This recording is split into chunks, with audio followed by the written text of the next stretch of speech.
रामराम मंडळी, गावगाड्याच्या गोष्टींचा 136वा भाग. 135व्या भागानंतर जरा अंतर पडलेलं आहे, परंतु उशिरा का होईना पण हा भाग मी सादर करतो आहे. नांदेड जिल्ह्यामध्ये माझे एक सहकारी आहेत, दत्ता बसवंते या नावाचे. त्यांनी मला एक टिपण पाठवलं आणि त्या टिपणामध्ये असं सांगितलेलं होतं की एका आदिवासी जिल्ह्यामध्ये काही गावांमध्ये महिलांची बाळंतपण आता घरीच करण्याचं प्रमाण वाढलेलं आहे. गावगडाच्या या गोष्टी, गावगडाच्या या गोष्टी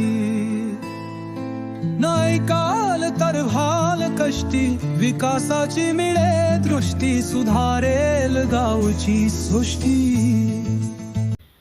याची कारणं मुख्यतः दोन. एक तर प्राथमिक आरोग्य केंद्र आहे परंतु तिथे इतर व्यवस्था काही नाही, आणि दुसरं जवळचा दवाखाना जो आहे तिथे जायला वाट धड नाही. त्यामुळे दिवस भरलेल्या महिलेला जर त्या रस्त्याने नेलं तर वाटेतच काही धोके उद्भवू शकतात, म्हणून घरीच प्रसूती करण्याचं प्रमाण तिथे वाढलेलं आहे. आणि मग घरी साहित्य ते काय असणार? बाणांचा वापर आहे, ब्लेडचा वापर आहे, असं अनारोग्यपूर्ण पद्धतीनं ही बाळंतपणं केली जात आहेत, असं त्या एका टिपणामध्ये नमूद केलेलं होतं. हे वाचत असताना माझ्या मनात विचार आला की विकास म्हणजे नेमकं काय आहे? नुसत्या इमारती बांधणं, रस्ते बांधणं म्हणजे विकास आहे का? त्याकरता रक्कम खर्ची पडली म्हणजे विकास झाला असं समजायचं का? तर तसं समजून चालत नाही. विकासाबरोबर व्यवस्था निर्माण कराव्या लागतात. उदाहरणार्थ, प्राथमिक आरोग्य केंद्र असेल तर तिथे डॉक्टर किंवा नर्स ही तिथे असलीच पाहिजे, ही व्यवस्था निर्माण करावी लागते.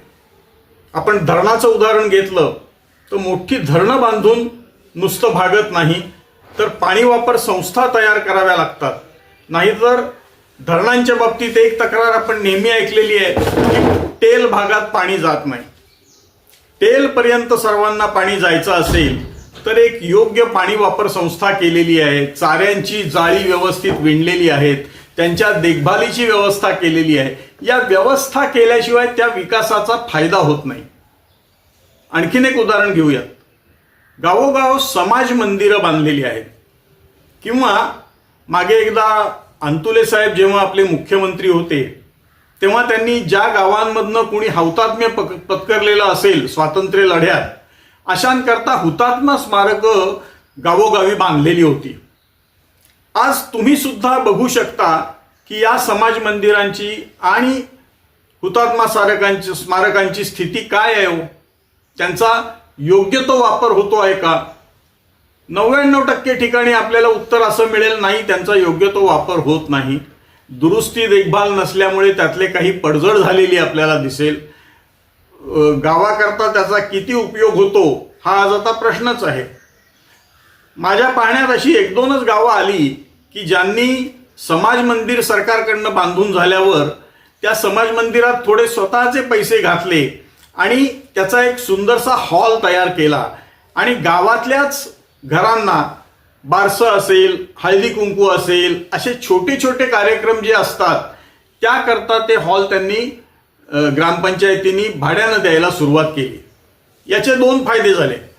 म्हणजे त्या बांधकामावर झालेला जो खर्च होता तो वाया नाही गेला, त्या बांधकामाचा काहीतरी ग्रामस्थांना उपयोग झाला, आणि पंचायतीनं व्यवस्था केल्यामुळे कमी दर आकारून हे जेव्हा हॉल दिले गेले तेव्हा पंचायतीचं सुद्धा एक उत्पन्नाचं साधन तयार झालं. त्यामुळे विकास म्हणजे नुसतं बांधकाम नव्हे, विकास म्हणजे नुसतं पैसा खर्च करणं नव्हे, तर विकासाच्या कामांना व्यवस्थांची जोड दिल्याशिवाय विकास अंगी लागत नाही. आपल्याला हे पटलं असेल अशी आशा करतो. आपल्याला हा व्हिडिओ आवडला असेल तर लाईक करा, शेअर करा, सबस्क्राईब करा. धन्यवाद.